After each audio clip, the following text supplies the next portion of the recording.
किसान भाइयों, पहले नॉर्मल यूरिया आती थी, उसके बाद में नीम लेपित यूरिया आई यानी कि नीम कोटेड यूरिया आई।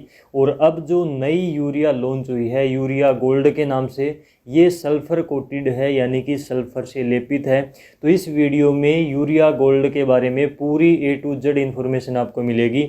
यूरिया गोल्ड के बारे में कहीं से भी आपको कुछ पूछने की आवश्यकता इस वीडियो के अलावा नहीं पड़ेगी। तो इस वीडियो को पूरा देखना और दूसरे किसानों तक भी आप इसको शेयर ज़रूर करना अगर आपको ये जानकारी अच्छी लगे तो इस वीडियो में हम मोटा मोटी इसके बारे में बात करेंगे, जैसे कि यूरिया गोल्ड क्या है, इसमें क्या चीज़ें हैं, और जो पहले नीम लेपित यूरिया आती थी उसमें और इस यूरिया गोल्ड में क्या डिफरेंस है, इनमें क्या अंतर है, क्या चीज़ें इसमें अलग हैं। इसके अलावा इसका रेट क्या होगा और इसका रिजल्ट क्या मिलेगा, इसके क्या फ़ायदे होंगे, अलग इससे क्या बेनिफिट हमें मिलेंगे। इसके अलावा जो पुरानी यूरिया आती है, जो नीम लेपित यूरिया फ़िलहाल मार्केट में मिल रही है, उसका क्या होगा, क्या नई यूरिया आने के बाद में वो बंद हो जाएगी, तो इसके बारे में भी हम बात करेंगे। चलिए एक एक करके सभी पॉइंट्स देखते हैं। तो चलिए सबसे पहले देखते हैं कि यूरिया गोल्ड क्या है, इसमें क्या चीज़ें हैं। तो इसमें 37% नाइट्रोजन है। जो पहले नीम लेपित यूरिया आती थी मार्केट में, फ़िलहाल जो आप लेकर आते हो, उसमें 46% नाइट्रोजन होती है, ये आपको पता ही है। और 46% से जो यूरिया गोल्ड है इसमें इन्होंने कम करके 37% ही कर दिया है। लेकिन इनका कहना है कि जो 37% है यहाँ पर कम ज़रूर की गई है, लेकिन आपको यूरिया के अंदर जो नाइट्रोजन है वो पहले वाली से यहाँ पर ज़्यादा मिलेगी। वो कैसे, इसके बारे में हम आगे बात करेंगे। लेकिन नाइट्रोजन के साथ में इन्होंने यहाँ पर 17% इसमें सल्फ़र भी ऐड कर दी है। सल्फ़र ऐड इसलिए की है क्योंकि हमारी जो ज़मीनें हैं उनमें 42% सल्फ़र की कमी पाई गई है ज़्यादातर ज़मीनों में। और नाइट्रोजन, फास्फोरस और पोटास के बाद में सल्फ़र भी मुख्य पोषक तत्व आता है चौथे नंबर पर, इसलिए यहाँ पर सल्फ़र को इसमें ऐड किया गया है। इसके अलावा इसमें ह्यूमिक एसिड को भी मिक्स इन्होंने किया है।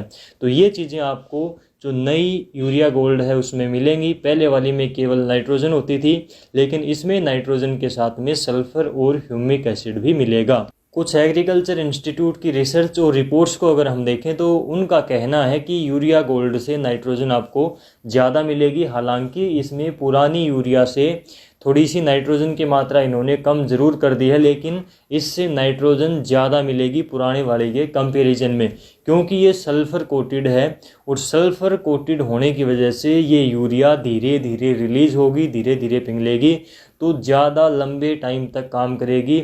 जो नाइट्रोजन की वेस्टेज हो जाती थी, जैसे कि नाइट्रोजन, हमारी यूरिया पानी के साथ में जल्दी पिघल जाती थी, जल्दी उसमें से नाइट्रोजन रिलीज़ हो जाती थी, तो उसका वाष्पीकरण हो जाता था, यानी कि हवा में उड़ जाती थी कुछ मात्रा में, और कुछ मात्रा में नीचे ज़मीन में पानी के साथ चली जाती थी। तो पौधे को कम से कम, ज़्यादा से ज़्यादा 40 से लेकर 50% तक ही नाइट्रोजन मिल पाती थी। लेकिन जो ये नई यूरिया है इससे पौधे को नाइट्रोजन ज़्यादा मिलेगी, 50% से लेकर 80% तक नाइट्रोजन की पौधे को उपलब्धता होगी। इसमें यहाँ पर वेस्टेज होने के चांस काफ़ी कम हो गए हैं, क्योंकि धीरे धीरे रिलीज होगी तो पौधे को धीरे धीरे लगातार मिलती रहेगी, पौधा उसको लेता रहेगा, वेस्ट कम होगी। जो पुराने वाली यूरिया आती है वो 20 किलोग्राम और जो नई यूरिया गोल्ड है ये 15 किलोग्राम, दोनों से बराबर मात्रा में पौधे को नाइट्रोजन मिलेगी, दोनों का बराबर ही रिजल्ट आएगा। तो 15 किलोग्राम के बराबर है पुराने वाली 20 किलोग्राम। तो इस प्रकार से इनका कहना है कि जो नई यूरिया गोल्ड है वो ज़्यादा एक्स्ट्रा बेनिफिट देगी, ज़्यादा काम करेगी आपकी फसलों में, आपकी मिट्टी में। इन्होंने जो ह्यूमिक एसिड इसमें ऐड किया है इसके बारे में ये बोलते हैं कि इससे रिजल्ट ज़्यादा लंबा मिलेगा। ह्यूमिक एसिड की वजह से नाइट्रोजन पौधे को ज़्यादा टाइम तक मिलेगी, ज़्यादा लंबा रिजल्ट इसका हो जाएगा। और ये मिट्टी में भी सुधार करेगा, क्योंकि मिट्टी काफ़ी ज़्यादा ख़राब होती जा रही है। इसके बाद में बात करें कि जो पुराने वाली यूरिया है और जो नए वाली यूरिया है इनमें डिफरेंस क्या है। तो जो पुराने वाली यूरिया है, नीम लेपित यूरिया है, इसमें 46% नाइट्रोजन होती है। लेकिन जो नई यूरिया आएगी, जो यूरिया गोल्ड है, इसमें 37% नाइट्रोजन ही मिलेगी। नाइट्रोजन की मात्रा को यहाँ पर कम कर दिया गया है, लेकिन नाइट्रोजन के साथ में इसमें कुछ चीज़ें एक्स्ट्रा ऐड की गई हैं, जैसे कि सल्फ़र 17% इसमें ज़्यादा मिलेगा, ह्यूमिक एसिड भी इसमें एक्स्ट्रा मिलेगा। तो ये दो चीज़ें इसमें एक्स्ट्रा जोड़ी गई हैं, मिक्स की गई हैं। जबकि जो पुराने वाली यूरिया आती थी उससे केवल नाइट्रोजन ही मिलती थी, उसके अलावा उसमें कोई अलग चीज़ नहीं थी। इसके अलावा जो नीम लेपित यूरिया पहले आती है पुराने वाली, वो जल्दी पिघल जाती थी, तो नीचे ज़मीन में चली जाती थी पानी के साथ में, कुछ हवा में उड़ जाती थी, तो वो वेस्ट काफ़ी ज़्यादा हो जाती थी, पौधे को कम मिल पाती थी। जो नई यूरिया है वो सल्फ़र कोटेड होगी तो जल्दी पिघलेगी नहीं, धीरे धीरे नाइट्रोजन रिलीज होगी तो पौधा लेता रहेगा, ज़्यादा नाइट्रोजन पौधे को मिल सकेगी, ज़्यादा काम करेगी, थोड़ी डालोगी तो भी उसका रिजल्ट ज़्यादा मिलेगा। ये इसका अंतर है। जो नई यूरिया आएगी उसका रेट क्या होगा इस बारे में अभी कुछ भी पता नहीं है, कुछ भी कन्फर्म नहीं है, तो इसका रेट अभी जारी नहीं किया गया है। सुनने में आया है कि सरकार ने एक कमेटी बनाई है और वो ये डिसाइड करेगी कि जो नई यूरिया है इसको कम से कम रेट पर किसानों को कैसे दिया जा सकता है, इसके ऊपर सब्सिडी कितनी रखी जाए और इसका कम से कम रेट क्या होना चाहिए। तो वो कमेटी सरकार को सजेशन देगी, फिर सरकार आपको रेट ये बताएगी कि आपको कितने में ये मिलेगी। तो इसके अलावा अगर हम बात करें इसका रिज़ल्ट की कि इसका रिज़ल्ट कैसा मिलेगा, इससे क्या फ़ायदे होंगे, तो जो रिसर्च और रिपोर्ट्स के अनुसार जो जानकारी मिली है वो मैंने आपको बता दी कि जो नई यूरिया है ये पुरानी यूरिया 20 किलोग्राम और जो नई यूरिया है ये 15 किलोग्राम बराबर काम करेंगी, यानी कि कम मात्रा डालोगे तो भी ये ज़्यादा काम करेगी, इससे नाइट्रोजन आपको ज़्यादा मिलेगी। ये यहाँ पर इसमें डिफरेंस निकल कर आया है। इसके अलावा NPK के बाद में सबसे ज़्यादा पोषक तत्वों की जो कमी है नाइट्रोजन, फास्फोरस और पोटास के बाद में हमारी ज़मीनों में, वो सल्फ़र की ज़्यादा कमी है। सल्फ़र काफ़ी ज़रूरी पोषक तत्व है।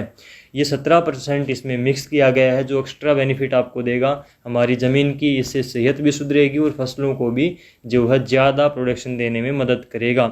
इसमें ह्यूमिक एसिड भी एक्स्ट्रा ऐड किया गया है, जो मैंने आपको पहले भी बताया। तो ये चीज़ें इसमें ज़्यादा एक्स्ट्रा ऐड की गई हैं जो कि आपको ज़्यादा अच्छा रिजल्ट दे सकती हैं। बाकी हम इसको जब लेकर आएंगे खेतों के अंदर, इसका प्रैक्टिकल होगा किसान के खेत में, जब ये डलेगी तो ही वास्तव में इसका पता चलेगा। इसके बाद में यहाँ पर एक सवाल और खड़ा होता है कि क्या नई यूरिया के आने के बाद में सरकार पुराने वाली यूरिया को बंद कर देगी, क्या पुराने वाली यूरिया अब आगे नहीं मिलेगी। तो अभी तक तो ऐसा कुछ किया नहीं गया है, पुराने वाली यूरिया को बंद नहीं किया गया है। हो सकता है आगे चलकर इसके ऊपर जो है असर पड़े, क्योंकि जो नई यूरिया है उसमें नाइट्रोजन के साथ में सल्फ़र भी है, ह्यूमिक एसिड भी है, और अगर सरकार इसकी कीमत कम रखती है तो किसान इसको ही ज़्यादा खरीदेगा, क्योंकि इसका रिज़ल्ट तो अच्छा होगा ही होगा, क्योंकि इसमें नाइट्रोजन के साथ में सल्फ़र है और ह्यूमिक एसिड भी है। तो इससे अच्छा रिज़ल्ट मिलेगा तो किसान इसको ज़्यादा खरीदेगा। और पुराने वाली के ऊपर अगर सरकार धीरे धीरे सब्सिडी ख़त्म कर देगी या फिर सब्सिडी कम कर देगी तो पुराने वाली यूरिया की कीमतें ज़्यादा हो जाएंगी, और नई यूरिया की कीमतें अगर कम होंगी तो किसान केवल उसको ही खरीदेगा। तो इस प्रकार से पुराने वाली की मांग धीरे धीरे कम सरकार कर सकती है अगर वो करना चाहे तो, लेकिन अभी तक ऐसा कुछ हुआ नहीं है। अगर ये जानकारी आपको अच्छी लगी तो इस वीडियो को ज़्यादा से ज़्यादा किसानों तक ज़रूर शेयर कर देना, और अगली वीडियो में आपसे फिर मुलाकात होगी खेती बाड़ी की कोई और जानकारी के साथ में। तब तक के लिए नमस्कार।